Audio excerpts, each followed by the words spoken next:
순조롭게 성공적인 테스트 결과가 나오고 있는 KF-21. 세계 각국에서 KF-21에 대한 관심이 쏟아지자 분담금 지불을 차일피일 미루던 인도네시아에서 뜻밖의 주장이 나왔다고 합니다. 한동안 KF-21에는 신경 안 쓰는 척 다른 나라 무기를 쇼핑하던 이들이 갑자기 관심을 보이며 망상까지 하기 시작한 것인데요. 갑작스러운 돌변의 계기는 한국에서 발표한 새로운 개발 계획 때문이라고 합니다. 인도네시아의 갑작스러운 돌변과 헛소리의 원인이 정확히 무엇이었는지 지금부터 자세하게 설명해 드리겠습니다. 2020년 벌어진 끔찍한 사고.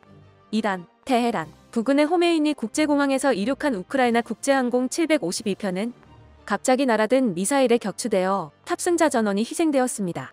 당시엔 비행기 결함이 원인이라는 추측이 지배적이었으나 앞뒤 정황과 블랙박스 증거를 조합한 결과 사실은 민항기를 적국 전투기로 오인한 이란 대공 미사일이 손쓸 틈도 없이 반응해버린 것이었습니다. 항공기 요격을 위해 2000년대에 러시아에서 수입한 이란의 방공망은 명중률이 높은 것은 물론이고 강력한 성능을 갖춘 것으로 유명합니다. 한번 포착한 표적은 웬만해서는 놓치는 일이 없습니다. 2020년에 벌어진 사고 역시 적기로 간주되자마자 대처할 틈도 없이 방공 시스템이 작동한 결과입니다. 거미줄 방공망을 자랑하던 이란의 시스템이 오작동하자 도리어 재앙으로 돌아온 셈이죠. 이와 비슷한 수준의 방공망을 가진 국가는 더 있는데요. 바로 대한민국을 위협하고 있는 북한입니다. 북한은 미국, CIA에서도 인정할 만큼 방공망 밀도만큼은 세계 최고 수준인 것으로 유명합니다. 북한의 방공 시스템은 공군사령부 예하의 항공기, 지대 공미사일 고사포, 레이더 부대 등으로 이루어져 있는데요. SA-3, SA-2 지대 공미사일을 주요 군사 거점은 물론 산악지대를 활용해 생각지도 않은 곳에 촘촘히 배치해 놓았다고 하죠. 레이더로 타깃을 확보하면 10에서 40km의 적기의 출현 고도에 따라 다중 요격 방어망을 구축, 언제 어디에 들어와도 격추할 준비를 한 것입니다. 북한을 상대하려면 필연적으로 이 방공망을 무력화시킬 장비와 기술이 필요한데요. 그 중에서도 세계에서 각광을 받는 기술이 바로 전자전 기술입니다. 강력한 재밍을 구사할 수 있는 전자전 장비가 있다면 북한이 방공망을 지상에 깔아놓는다고 하더라도 쉽게 이를 제압, 목표 지점에 타격을 가하고 돌아올 수 있습니다. 전자전기를 띄워서 방공망 레이더에 주파수를 수집한 뒤 그것을 강하게 증폭시켜 되쏘게 되면 상대방 레이더를 마비시켜버릴 수 있기 때문입니다. 미국은 전자전을 수행할 수 있는 전자전기의 중요성을 일찍 파악하고 여러 전자전기를 개발 및 운용하고 있는데요. 최근 한국에서도 자국산 전자전기의 필요성을 인식하고 이를 개발하겠다고 밝히며 주목을 받았습니다.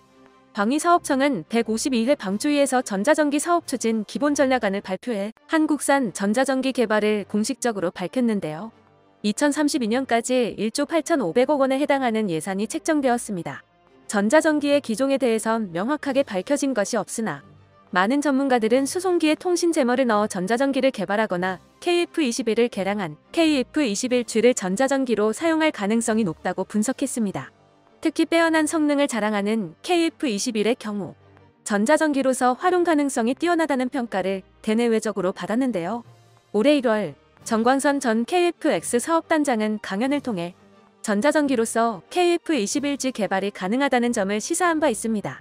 만일 한국산 전자전기가 제작되고 전장에 배치된다면 까다로운 북한 방공망을 밥으로 만드는 등 효용이 뛰어날 뿐만 아니라 외국에 의존하지 않고도 높은 수준의 장비 개발을 통해 한국 전자전 기술이 세계적이라는 것을 증명할 수도 있습니다.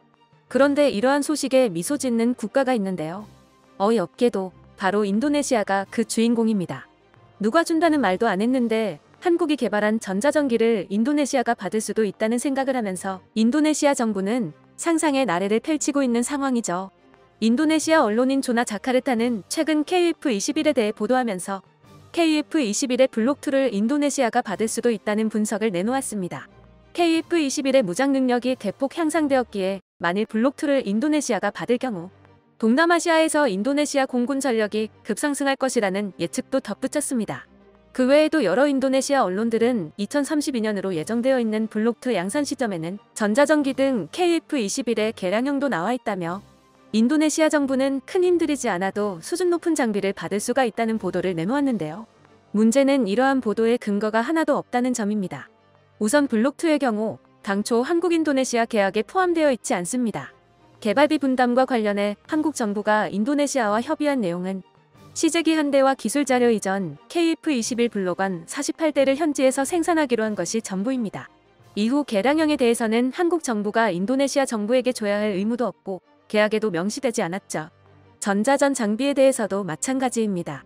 최근 정부가 발표한 전자전기 개발에 KF-21이 사용될 가능성이 높아지자 혼자 신난 인도네시아 언론이 김칫국을 들이킨 것이라 볼 수 있습니다.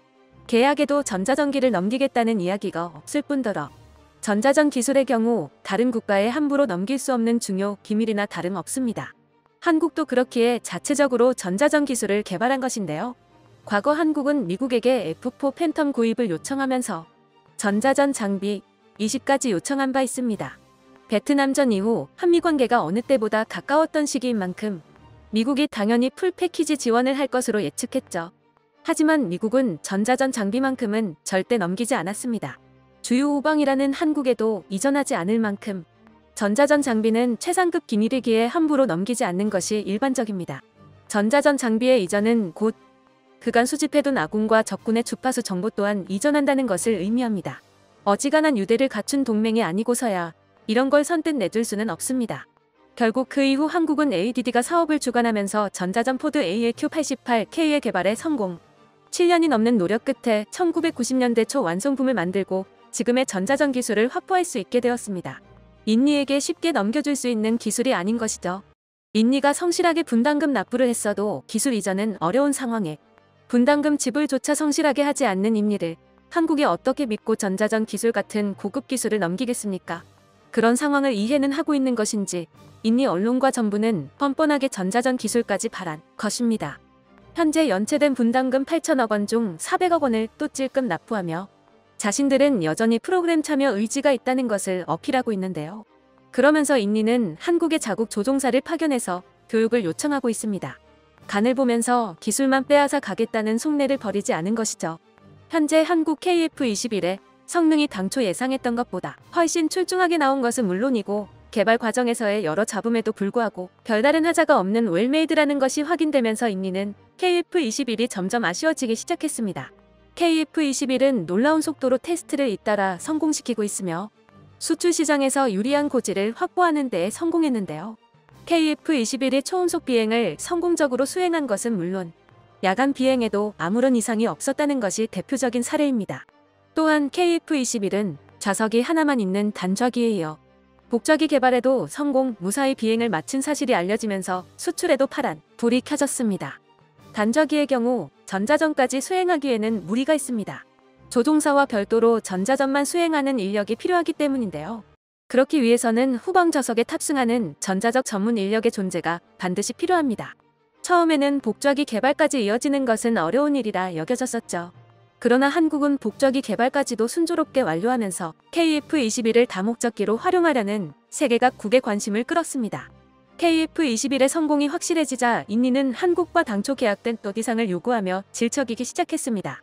게다가 인니 정부가 중국과 긴밀하게 지내며 인적 교류는 물론 정치적으로도 중국과 소통을 강화하는 모습을 보이는 것 역시 인니를 쉽게 믿을 수 없는 요인입니다. 최근 왕이 중국 중앙정치국 위원은 베이징에서 열린 인도네시아 해양투자조정장관과의 고위급 대화에서 양국은 새로운 역사적 단계에 들어선다고 발언했습니다. 특히 경제협력에 있어 인도네시아의 가치는 더욱 올라가고 있으며 전방위적인 전략적 협력을 강화할 필요가 있다고 밝혔죠. 1대1로 사업에 있어 인도네시아가 중요한 축이라고 말하며 새로운 활력을 주는 데 있어 인도네시아가 큰 역할을 한다고 말했는데요. 인도네시아가 중국과의 협력에 있어 적극적으로 나온 이유는 뻔히 예상할 수 있듯 중국의 차이나머니가 결정적인 이유입니다. 최근 수도 이전 공사는 물론이고 대규모 토목 공사를 진행한 인도네시아는 금리 인상으로 인해 큰 피해를 입었습니다. 공사 일자는 아직 많이 남아있고 원자재 수입에는 지금보다 더 많은 비용이 들어갈 것으로 보였죠. 이렇게 되자 인도네시아는 중국의 도움을 뿌리칠 수 없게 된 것입니다. 조코 위도도 인니 대통령은 자금 확보를 위해 각국의 도움을 요청해 그 중에서도 가장 적극적인 도움을 준 중국과 협력을 강화하기로 결정했습니다. 중국과 불편한 사이일 수밖에 없는 한국 입장에서는 중국과 가까이 지내려는 인니에 대해 기술 협력에 적극적일 수가 없습니다. 만약 이들을 섣불리 믿었다가 한국이 그간 수집해둔 주파수 정보가 중국에 넘어가기라도 한다면 심각한 군사적, 외교적 문제를 피해갈 수 없을 것입니다. 대한민국의 기술을 탐내는 인도네시아. 아무것도 없는 맨 땅에서 다른 국가들마저 탐낼 만한 기술을 만들기까지 한국의 기술자들은 시간과 돈을 쏟으며 지금의 결실을 이뤄냈는데요. 이들의 노력을 생각해서라도 다른 국가의 기술을 가벼운 마음으로 팔아주는 것은 다시 생각해 볼 만한 문제입니다. 한국형 전자전기 개발이 아무런 문제 없이 잘 진행되길 바라며 앞으로 전자전기 역시 K방산 수출의 큰 축이 될 수 있기를 기원해 보겠습니다. 끝까지 시청해주셔서 감사합니다.